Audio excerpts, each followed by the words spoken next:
Bienvenue dans cette nouvelle vidéo. Wait. Sors immédiatement cette vidéo. Je veux absolument pas que tu regardes cette vidéo. Et même, je te souhaiterais d'arrêter de lire des livres. Tout simplement parce que ça sert absolument à rien.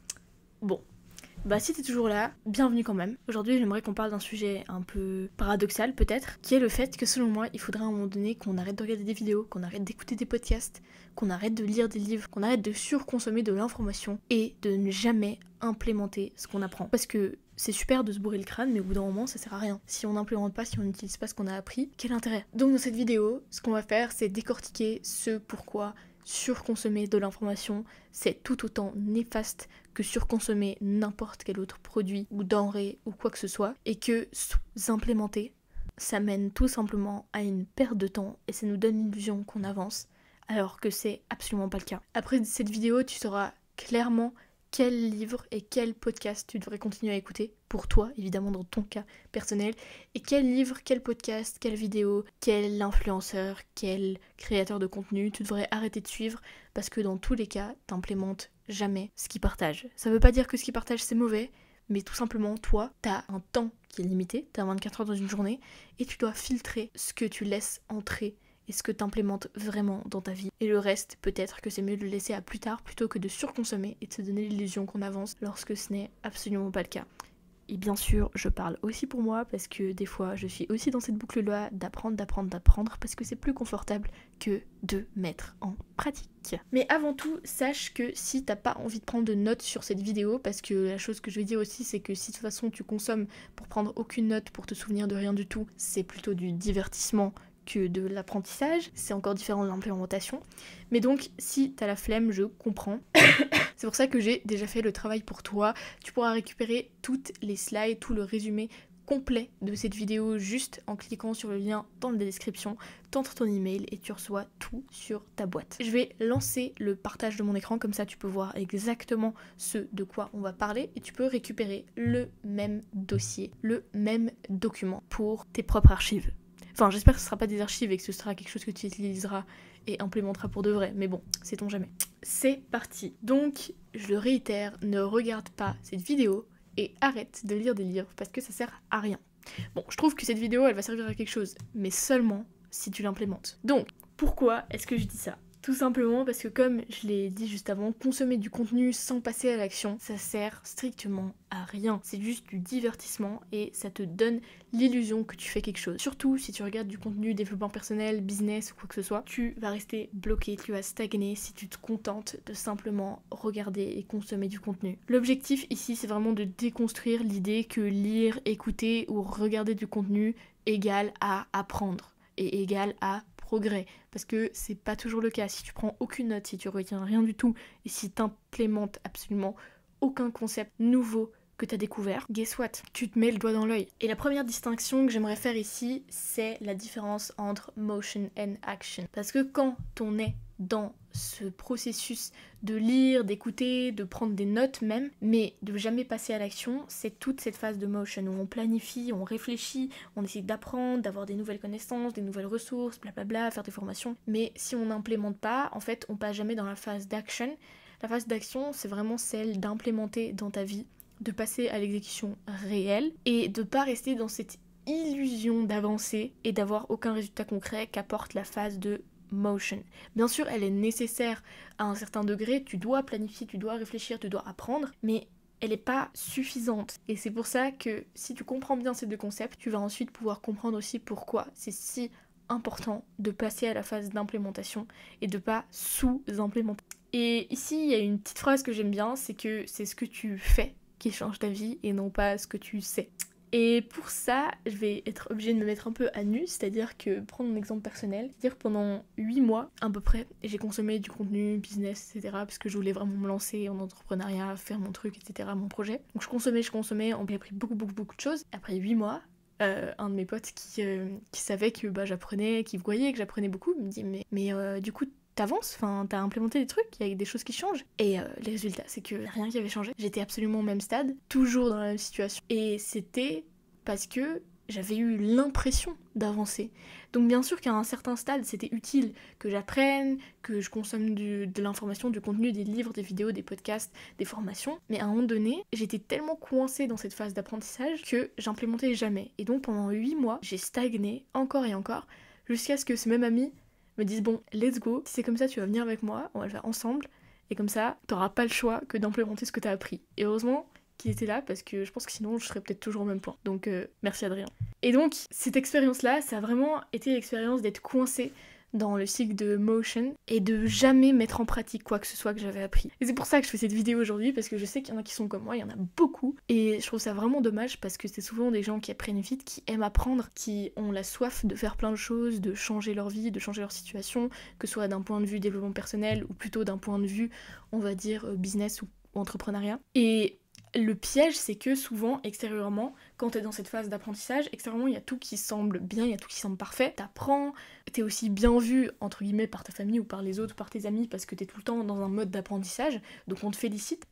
Moi, par exemple, c'était que j'étais la bonne élève, j'avais une vie sociale active, mais à l'intérieur, c'était vraiment le chaos, parce que, tout simplement, j'apprenais, je mettais rien en action, et il n'y a rien qui changeait ni intérieurement, ni extérieurement. Surconsommer du contenu, sur plein de filles qui se développaient justement, qui évoluaient, etc. Et j'avais une certaine admiration pour elles, évidemment, mais ce contenu, au-delà de ce qui m'apprenait, il me servait surtout à me donner bonne conscience, à me dire que je faisais quelque chose pour changer, mais en soi, je faisais rien. C'est-à-dire qu'il n'y a aucun changement qui arrivait vraiment, tout simplement parce qu'il n'y a rien que j'implémentais de ce que j'apprenais ou de ce que je regardais ou de ce que je consommais. Et souvent, c'était une manière pour moi aussi de déculpabiliser, parce que j'avais décidé de plus regarder de séries, de films, etc. parce que je trouvais que c'était une perte de temps.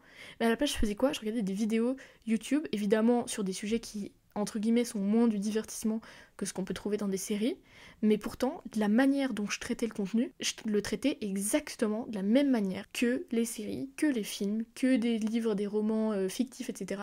C'était la même chose. Et je pense que c'est le cas de beaucoup d'entre nous, tout simplement parce que on est non seulement déjà habitué à ce système de divertissement où on regarde un peu, entre guillemets, bêtement pour essayer de se couper de la situation qu'on a parce qu'on l'aime pas vraiment, donc on essaye de sortir de notre monde réel pour essayer d'aller chercher un monde imaginaire. Et en fait, du coup, quand on switch, quand on prend la décision d'arrêter ce divertissement-là et qu'on se dirige vers plutôt du contenu à caractère développement personnel, business ou quoi que ce soit, on va le traiter de la même manière que le contenu de divertissement qu'on regardait avant. Et c'est vraiment piège, parce que apprendre sans agir, c'est juste remplir son ego.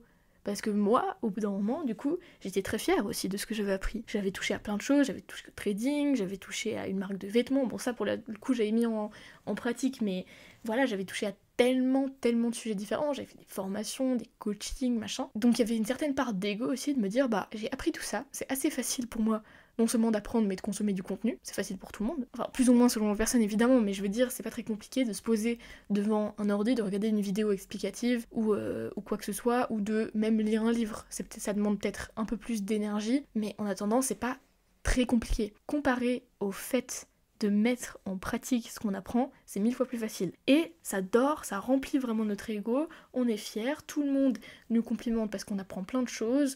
Aussi, on a tout le temps un peu des petits concepts à ressortir dans des discussions, etc. Mais concrètement, il n'y a rien qui se passe. Et je l'ai vu énormément aussi autour de moi, quand j'avais d'autres amis qui peut-être s'informaient sur des nouveaux sujets, et qui, eux non plus, mettaient jamais en action, et simplement, on se confortait un petit peu dans cette illusion que, mais on apprend, on fait plein de choses, etc. On se développe, on évolue, mais concrètement, il n'y a rien qui se passe. Et pour moi, l'origine, après avoir réfléchi, vraiment avoir analysé la situation, pour moi l'origine de ce problème, de ce phénomène, c'est l'éducation. À l'école, on apprend par cœur, et très souvent on comprend pas vraiment ce qu'on apprend, mais on l'apprend quand même, on le recrache sur une feuille, et c'est super. Mais très rarement on le met en pratique. En fait, on consomme tout simplement la théorie, mais on sait jamais appliquer. Ou alors on sait appliquer dans des exercices, mais ce que je veux dire, c'est appliquer concrètement dans notre vie pour établir un changement quelconque. Tu me diras évidemment, quand on apprend les additions en primaire, ça va peut-être pas changer notre vie tant que ça, mais c'est plus dans une manière globale du fonctionnement du système éducatif, c'est simplement apprendre par cœur quelque chose, un contenu, et le recracher. Et donc forcément que quand on a cette manière-là d'avoir appris depuis tout petit, on va le retranscrire sur tous les domaines dans lesquels on veut apprendre. Donc dans certains domaines c'est bien, si tu vas en droit, En faculté de droit, c'est utile d'apprendre par cœur des choses et de savoir les recracher. Mais par contre, quand tu veux te lancer en business ou quand tu veux te développer toi-même, là, ça va beaucoup plus poser des problèmes. Et c'est de ces cas-là que je parle aujourd'hui. Et en lien avec ça, il y a vraiment pour moi une culture de la consommation d'informations qui s'est vraiment créée. Dans le sens où on croit qu'accumuler des connaissances, des informations, etc., c'est ça qui va nous faire avancer. Mais en réalité, en dehors de l'école, parce que personnellement à l'école je faisais ça très bien, j'apprenais par cœur, je recrachais sur une feuille, ça marchait extrêmement bien pour moi. Mais en dehors de ça, quand j'ai dû me confronter à la réalité des choses et que je voulais vraiment avancer, je me suis assez vite rendu compte, quoique je suis restée longtemps dans cette illusion un peu d'apprendre et d'avancer, mais je me suis quand même rendu compte que sans action, cette théorie-là, elle sert presque à rien. En tout cas, ce savoir, il ne change rien. Peut-être qu'il sert à quelque chose, parce que on a appris des choses, certes, on cultive des connaissances, mais le savoir en tant que tel, il changera rien de notre vie. Et si c'est ça l'objectif, alors c'est raté. Le plus grand danger dans tout ça, selon moi, c'est qu'on a l'illusion en fait d'avancer. On a vraiment cette impression que en regardant une vidéo de plus, en lisant un livre supplémentaire, c'est là qu'on aura toutes les connaissances et informations pour ensuite se lancer. Et on a l'impression d'avancer, qu'on avance vers un certain objectif. Alors peut-être qu'on avance, mais vraiment elle aura pas de fourmi. Le plus grand risque, c'est de rester coincé dans cette phase-là pendant des années. Heureusement, moi, ça a duré que 8 mois, mais j'en connais pour qui ils sont encore là-dedans. Et tant qu'on se rend pas compte de ça, c'est extrêmement difficile d'en sortir. On a l'illusion qu'un progrès est en train de se faire. On a l'impression de faire quelque chose, mais en réalité, il n'y a rien qui change. Tu peux lire 10 livres et écouter 50 podcasts. Si t'agis pas, tu stagneras toujours. Tu seras au même point que avant les 10 livres et avant les 50 podcasts. Évidemment, il y a toujours ce phénomène de l'ego qui est boosté par la connaissance, c'est-à-dire que le cerveau, il aime bien l'idée d'accumuler du savoir, de la connaissance, mais si on regarde vraiment l'impact réel, factuellement parlant, sur ta vie, il n'y en aura pas. Si ce n'est peut-être que tu vas un peu plus briller en société, entre guillemets, si tu sais plein de choses, tu vas être complimenté, mais est-ce que c'est vraiment un impact réel qui va changer ta vie? Je ne crois pas. Donc, quelle est la solution? Pour moi, la solution, elle est simple, c'est tout simplement de moins consommer et d'agir davantage. Consommer moins, ça veut dire ne pas chercher constamment du contenu. Chaque fois que tu as envie de fuir un peu la réalité que tu as maintenant ou la situation dans laquelle tu es, c'est de pas se réfugier dans des vidéos de contenu développement personnel ou business. Et si cette vidéo que tu es en train de regarder maintenant, elle sert à cet objectif, STP, s'il te plaît, quitte-la. T'as pas besoin de plus d'infos. T'as besoin de plus d'action, de plus de mise en pratique. C'est ça qui va vraiment changer ta vie. Et pour ça, il n'y a pas 10 000 possibilités.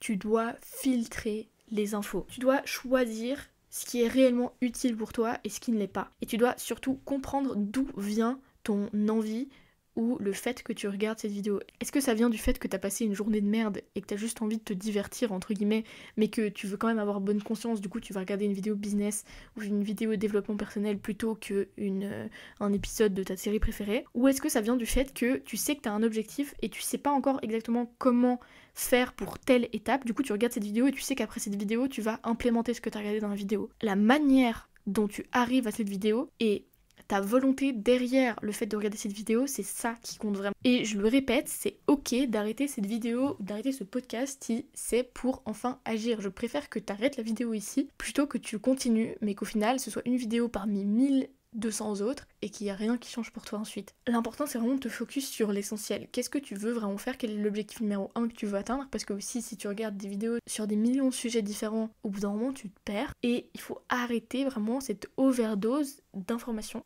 et passer à l'action une bonne fois pour toutes. C'est facile à dire mais comment passer à l'implémentation? Pour moi en tout cas, ce manque d'implémentation il venait d'une peur d'implémenter.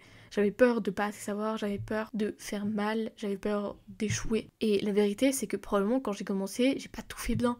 Il y a des trucs, franchement, qui étaient nuls. Et c'est ok. Et même quand j'ai commencé ce parcours d'évolution, on va dire, j'ai pas tout réussi tout de suite parce que ça prend du temps. Et entre ce que t'apprends, qui te paraît peut-être plus ou moins facile, et ce que tu mets en pratique, il y a un gouffre qui est littéralement énorme. Donc ici, la clé d'implémenter, pour moi implémenter ça veut pas dire juste prendre des notes et les stocker quelque part, ça veut vraiment dire appliquer dans ta vie ce que tu as appris, ça veut dire changer tes routines. Et pour ça, ce qui est le plus efficace selon moi, que moi j'ai fait, c'est que pour chaque vidéo je retenais une chose. Je me disais, parce qu'une chose c'est pas très compliqué à retenir, j'ai noté quelque part en grand et j'essayais de me limiter à je sais pas quelques vidéos par semaine pour avoir seulement quelques trucs à mettre en place. Et à la fin de la semaine, je me disais ok, la semaine prochaine je vais vraiment les implémenter. Et les implémenter ça veut pas dire peut-être changer ta vie de A à Z, déménager à l'autre bout du monde et couper les ponts avec tous tes amis parce que t'as lu un livre qui disait qu'il fallait couper les ponts avec les personnes toxiques. Ça veut simplement dire faire un pas vers la direction que t'indiquait la vidéo, le livre ou peu importe ce que t'as écouté ou consommé. Alors, un exemple concret, si par exemple tu regardes une vidéo sur comment mieux gérer ton temps, comment optimiser ton calendrier, etc. pour pouvoir faire plus de choses dans ta journée, le but ce serait de commencer par exemple dès demain. De demain, essayer d'optimiser ta journée. Donc tu vas utiliser un concept de la vidéo, tu vas tester. Si ça te convient, c'est bien. Si ça te convient pas, faut l'ajuster. Et après, t'observes les résultats et t'en déduis, t'en prends une conclusion pour toi-même. Une chose qui est très importante, c'est au bout d'un certain temps de construire ta propre méthode. Parce qu'il y a beaucoup de contenu maintenant et il y a beaucoup de contenus qui se contredisent. Et ça veut pas dire que l'un est juste et que l'autre est faux. Ça veut simplement dire qu'il y a différentes méthodes pour différents types de personnalités, pour différents types de personnes. Et peut-être que une méthode va pas te convenir. Et c'est ok, c'est pas que cette méthode elle est nulle ou que l'auteur c'est un scammer. Ça veut simplement dire que à force d'agir, tu vas voir ce qui marche pour toi. Et c'est le plus gros levier que tu peux avoir. Finalement, tu vas prendre des éléments ici, des éléments là, tu vas les mettre ensemble et tu vas construire ta propre méthode et ça va vraiment te permettre d'être invincible, littéralement. Parce que tu sauras exactement comment changer pour toi, les choses qui marchent pour toi, qu'est-ce qui te fait avoir envie de continuer, et c'est ça le plus important. On arrive déjà à la fin, mais ce que je veux que tu retiennes vraiment ici, étant donné que tu dois retenir une chose, moins de consommation, plus d'action. C'est pas très compliqué à retenir, mais si tu peux au moins implémenter ça dans un ou l'autre domaine de ta vie, ce serait juste génial. Et si tu veux retenir une deuxième chose, c'est que c'est ce que tu fais qui compte et pas vraiment ce que tu apprends. Évidemment, c'est important d'apprendre, ça va avec le fait de faire, mais c'est pas suffisant. Comme petit plan d'action, aujourd'hui, j'aimerais que tu choisisses une seule chose, donc que tu as appris dans cette vidéo. Là, je t'en ai donné une, mais tu peux en choisir une autre. Et que tu l'appliques dès demain ou dès maintenant. Si il n'y a rien qui t'a parlé dans cette vidéo, c'est pas grave, choisis quelque chose d'autre que t'as appris récemment et décide de l'implémenter pour de bon. Et évidemment, si tu veux avoir tous les concepts de cette vidéo à portée de main sans avoir besoin de la reprendre depuis le début et prendre des notes, rappelle-toi que juste dans la description, tu peux cliquer sur le lien, je t'ai fait un résumé complet. En fait, c'est exactement les slides que t'as vu juste ici, comme ça t'as l'entièreté du contenu et t'as pas besoin de prendre des notes pour savoir que au moins t'as une trace de ce que t'as consommé à quelque part et que tu pourras l'implémenter de manière beaucoup plus facile le jour où tu décides de le faire, qui j'espère sera demain. Et petit rappel pour terminer, sans action, rien ne changera jamais. Donc aujourd'hui, mets en place un changement concret et félicite-toi évidemment. Merci beaucoup d'avoir suivi cette vidéo, si t'as aimé, n'hésite pas à mettre un petit like et à t'abonner et je te dis à tout bientôt pour la prochaine.